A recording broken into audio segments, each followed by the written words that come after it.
Là, on a un bel individu. C'est une espèce de ver plat invasif qui représente une menace potentiellement pour nos vers de terre français, car il est carnivore. C'est un vrai petit monstre. À la base, ce ver carnivore, il vit en Amérique du Sud. Pourtant, depuis plusieurs années, on le retrouve sous nos pieds, ici en France. Et comme plusieurs espèces introduites, il fait planer une menace. On sait qu'ils sont capables d'emprunter les galeries de vers de terre, donc ils peuvent les suivre en fait dans les trous. Ah, tu vois le ver de terre là qui essaie de se débattre ou pas? Mon collègue Florian est allé à la rencontre d'une scientifique qui lui a présenté cet animal assez étonnant et un peu flippant. Il a notamment appris qu'il digère des proies hors de son corps et qu'il pourrait même se multiplier en se clonant. Pour cet épisode de la grande explication, on s'est demandé pourquoi l'arrivée de ce ver inquiète des scientifiques, de quoi est-il capable, on vous explique. Du coup, quand ça les mange, en fait, ça va sortir son pharynx. C'est comme si vous pouviez sortir à l'intérieur de votre gorge, le mettre sur votre aliment et juste l'aspirer comme ça. Et c'est clairement des aliens. Cette espèce de ver plat, elle est originaire d'Amérique du Sud. Donc ces vers, ils sont introduits via le commerce de plantes en pot. C'est pour ça que principalement on les retrouve dans les jardins. Parce que les personnes vont acheter des plantes exotiques, les mettre dans leur jardin et potentiellement le coloniser avec les vers plats qui sont présents dans les racines ou dans la terre qui est autour de la plante. Voilà, c'est sa tête. Après, c'est pas une tête comme on imagine nous. Parce que par exemple, ses yeux, ils sont sur tout le long de son corps, il y en a des milliers. On a en fait un particulier qui récupère les vers plats tous les jours dans son jardin. Donc il y en a un là déjà, et il y en a là, il y en a ici. C'est une espèce qui est particulièrement abondante. Dans les jardins envahis, on peut en trouver des millions, et notamment ce jardin en particulier. Il a trouvé 1500 Obama nungara en un mois dans son jardin. On en a des un peu plus clairs, que ça peut avoir un impact très fort parce que c'est pas du tout des espèces qui sont censées être là à la base et elles sont ni reconnues par les proies parce que une chèvre qui a jamais vu un loup, c'est pas que c'est un loup. Et pareil pour les prédateurs d'invertébrés. A priori, eux, ils sont pas mangés par d'autres espèces, en tout cas en France, parce que les oiseaux, ils vont pas se dire c'est un repas. Donc alors là, on a du coup plusieurs élevages. Donc en haut, on va avoir les Obama. Au milieu, les manips, donc les expériences qui sont en cours. En bas, les proies. Là, on revient d'une session de terrain, c'est pour ça qu'on en a autant. Je vais mettre des gants, pardon. Hop. Certaines espèces de vers plats sont toxiques. On ne sait pas si eux le sont, mais dans le doute, on prend nos précautions. Hop. Là, du coup, je prends toutes les boîtes de l'expérience en cours qu'on va contrôler aujourd'hui. Parce que du coup, j'ai 6 boîtes. Dans chaque boîte, on a du coup un ver plat et 3 de ses proies. Donc là, l'idée, c'est qu'en fait, on va ouvrir la boîte et regardez ce qui a été mangé. Donc là, ce que vous voyez ici, je dois te tourner, c'est un cadavre de limace. Donc elle s'est fait manger. C'est un peu dégueu, mais c'est comme ça, c'est la nature. Donc là, on a une limace mangée. Et du coup, donc, ils adorent se mettre sous les carreaux de céramique, les Obama nungara.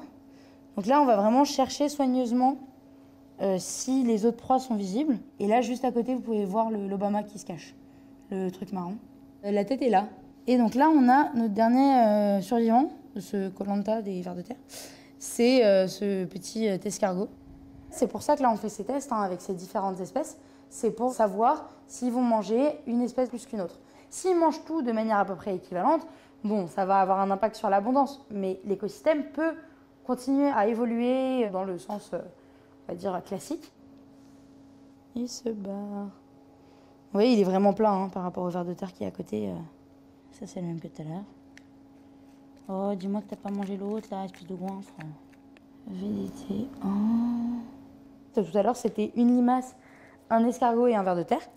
Et là, on a fait des boîtes où on a mis 3 espèces de vers de terre. Dans le sol, en fait, on va avoir les vers de terre qui sont en surface, qui, eux, vont plutôt dégrader de la matière organique assez fraîche. Donc des choses qui sont plutôt des gros morceaux, on va dire des feuilles mortes, mais encore assez fraîches. Les vers de terre qui vont être plutôt intermédiaires, qui en fait, eux, vont faire l'ascenseur entre les profondeurs et le haut. Et donc eux, ils sont hyper importants pour déjà augmenter la porosité du sol, donc permettre à l'eau de rentrer dans le sol. Donc ils sont plutôt de plus grande taille. Et on a des vers de terre comme ceux-là, qui eux, vont être en profondeur et qui vont vraiment manger quasiment que de la terre. Si on a un déséquilibre entre un de ces groupes, on va se retrouver avec un souci. Parce que si la matière organique n'est pas dégradée par ceux du dessus, il y a un problème. Si la matière organique qui est dégradée par celui dessus n'est pas apportée par les intermédiaires, on a un autre problème. Et du coup, eux vont mourir. Et donc après, ça peut potentiellement déséquilibrer l'écosystème. Donc là, il en a mangé un autre, d'ailleurs. C'est une manip qui dure sur plusieurs semaines. Le sol, c'est vraiment le support de notre alimentation. De notre alimentation et de l'alimentation de tous les êtres vivants, de petits scarabées aux cerfs.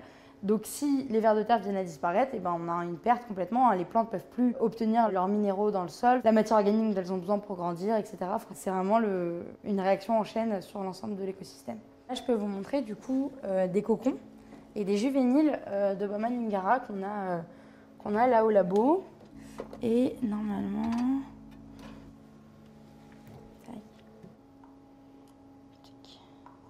Alors, donc là, vous voyez, il y a un individu quand même qui nous a fait 1, 2, 3, 4, 5, 6, 7, 8 cocons en 2 semaines. Hein. C'est une espèce qui peut se répandre rapidement parce que dans chaque cocon, on a 10 juvéniles. Donc ils ne vont pas tous atteindre l'âge adulte, mais déjà c'est énorme. Hein. C'était une information qu'on n'avait pas du tout. On ne savait pas combien de cocons ils faisaient, combien de juvéniles par cocon. Trouvez le juvénile, les juvéniles. Ils sont tous hermaphrodites. On a eu des individus qu'on a récoltés donc, au printemps 2023 qui ont été isolés à leur arrivée au laboratoire et qui ont fait des cocons après 6 à 8 mois en isolation. Donc 2 hypothèses. Soit ils ont un organe qui leur permet de stocker le sperme, donc après fécondation. Mais 6 à 8 mois, ça paraît une période excessivement longue. Donc une autre hypothèse, ça pourrait être qu'ils sont parthénogénétiques, hein, qui vont faire des clones d'eux-mêmes et donc ils peuvent se reproduire tout seuls. Il y a des choses à dire, hein. Il y a un peu de matière quand même.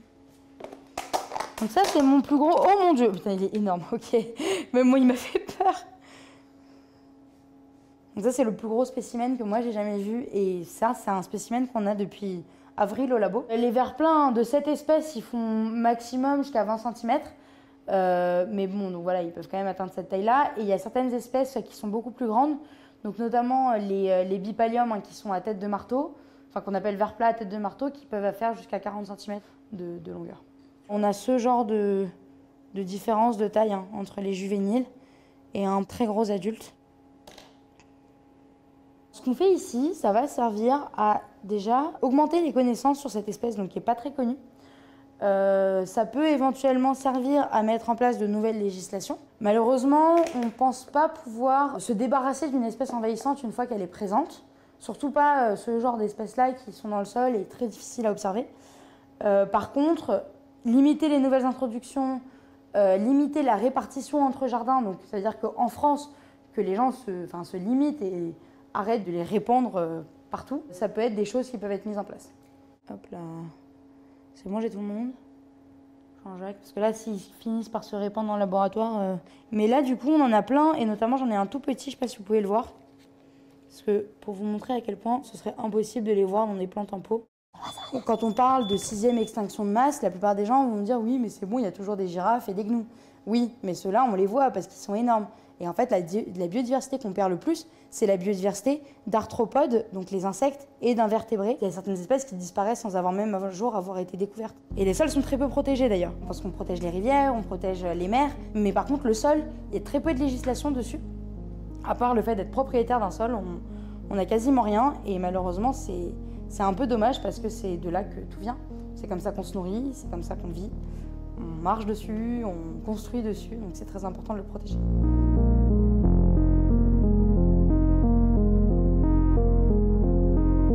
N'hésitez pas à nous dire ce que vous avez pensé de ce ver en commentaire et à liker la vidéo si elle vous a plu. La semaine prochaine, on retrouvera un autre épisode de la grande explication sur les animaux ou l'environnement. À bientôt.